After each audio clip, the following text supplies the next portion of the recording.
Hello everyone. It's the end of January and I got down here at the base depot at the bottom of the mountain before just below the fortress, and the snow had been melting off. Car got stuck down there once, but I managed to drive it out and just barely made it up here. And so I'm able to get up here now again. But the thing I have on my list that is going to be first to get working is this old Michigan loader. This sucker's big. Now, I was going to be using that Cat 955L, but I've got to do some more work to it. It's a little harder to do, and I don't want to do it in the cold and the mud. So this loader was running when I parked it. However, batteries are gone dead. I think they've been pulled, and there was some issue with the wiring on it. And in some of my other videos, we had issues with the transmission, which I finished welding the pan for the transmission, and I repacked one of the rams on the back that was leaking. So I do know that there's some things that I've got to get done on this, which would be some of these pressure transmitters for the oil. One of these controls the electrical to the alternator, and it's either not working or the engine doesn't have enough oil pressure. So I'm like kicking myself. I just drove in from town. I should have picked up like a mechanical gauge and some pipe fittings and just put a mechanical gauge here so I know exactly what the oil pressure is. And then I need to look and get an oil pressure gauge actually working too. The wiring on this thing is really just sort of come apart basically, and it's a mess from whoever it was that had it before me. I managed to just sort of piece it together enough to get it working. Now this is operating at 12 volts. I really wish it was 24, but when I go through this and do it with 24, that'll be later. So I'm just going to get it running at 12 because everything's 12 right now. Starter motor, the fuel solenoid, and the alternator, all 12 volts. So I need to get this thing up and running as soon as I can. It's a beast of a machine. I've pulled stuff you wouldn't believe. I actually believe that this thing would probably lift that Cat 955L. Maybe it would. You could easily grab underneath it and flip it over, but I'm almost certain this thing would lift it up off the ground. This is like a massive bucket. I mean, the top of the bucket here is like on my shoulder blades. And I don't know how wide. I think it's like 12 or 14 feet wide. 1, 2, 3, 5, 6, 7, 8, 9, 10, 11. 11 and a half, almost 12 feet wide. And it also doesn't articulate. I think I mentioned in the last videos that, like I said, I repacked one of the steering rams because the rear axle steers. The front axle solid and doesn't steer.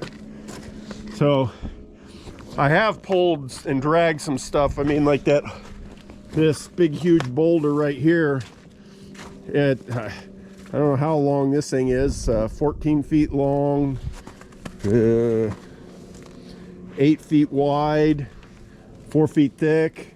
And there's one that's even bigger I moved with it and piled up some huge ones. So this machine, it is a beast. So I need to get this thing running. Also, it's right in the middle of this area here, and we're going to be doing cleanup of this whole area down here at the bottom. A lot of stuff going to go on this year. So I need to get this thing running, and I need to get that loader running. Issues with that, I mean, flat tires. I mean, it just looks bad, but it did run before I parked it. But the exhaust and the intake is all rusted out. And the company I had it before tried to get, so there was an issue with the rear axle. They couldn't get it to work. and for some reason they didn't want to pay to have a new one or repaired or whatever, so they had them put it back on without the drive gears. Now looking at it, I found out that the only problem is the brakes for the rear were damaged. But without a drive on the back, as soon as you try to lift something up, the front wheels turn and the loader won't go anywhere. So one of the projects will be to get this thing up and running and to put the gears back into that axle so it will drive. And then the front brakes work straight enough so that I'm not going to worry about the rear brakes. I'll just have make sure the fronts work. So, well, for today, I'm going to go through, make the list of what I need to do, and start going through the wiring and get a list of what I'm going to need to buy. Like, there's even more issues, like the push button switch keeps burning out because it's trying to push too much current to the starter motor relay. So I mean, that would probably add a relay in between there. So let me get up there, start taking a look at it, and see what we can do.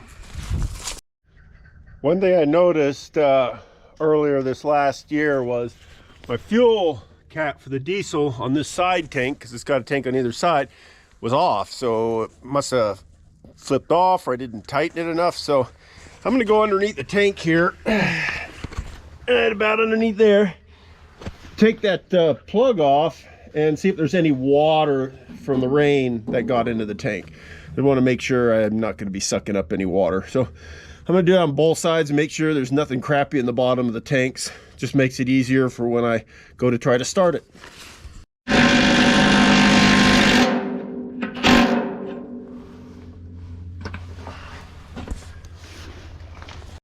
That was nice. I opened it a bit, no water in it, so we're good. So now I'm going to take a list of some more things that I need to get done on it. We're looking at where the batteries are stored right here. We have one 8D.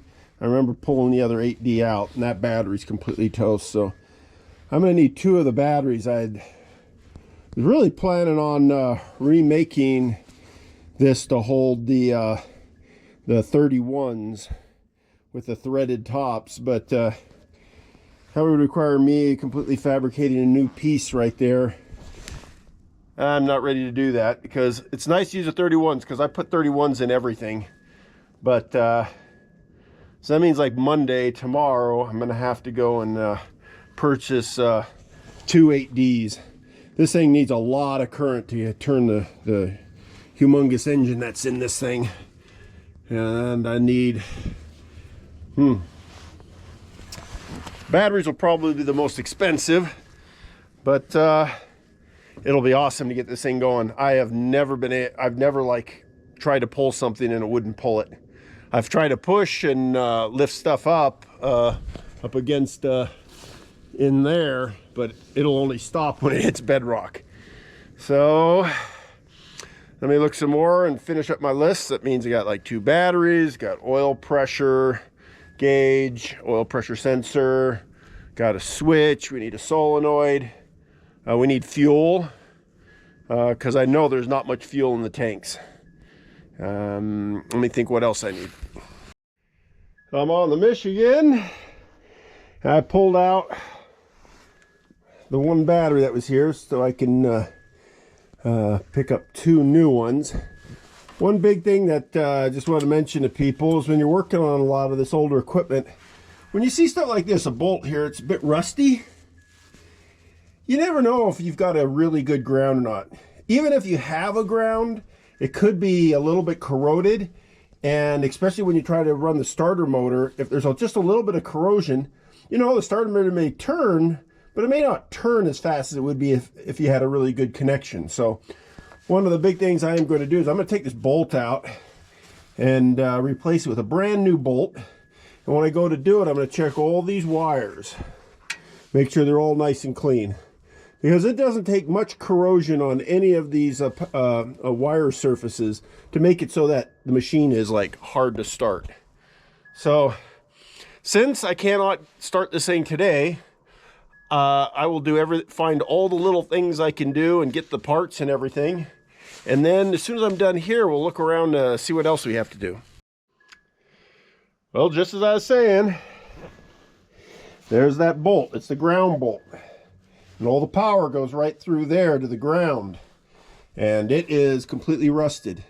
And I can't emphasize more about this because a lot of people I've seen have issues with the vehicle starting or not running quite right. And it all has to do a lot with the electrical connections, especially on older machines.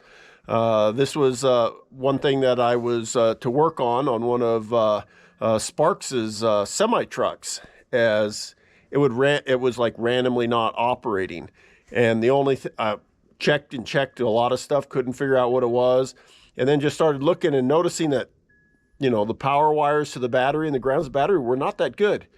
So I just took the time, took a couple hours, remade wires where I needed remade wires, and I also then redid the ends and checked all the wires, and then since then the truck has no problems.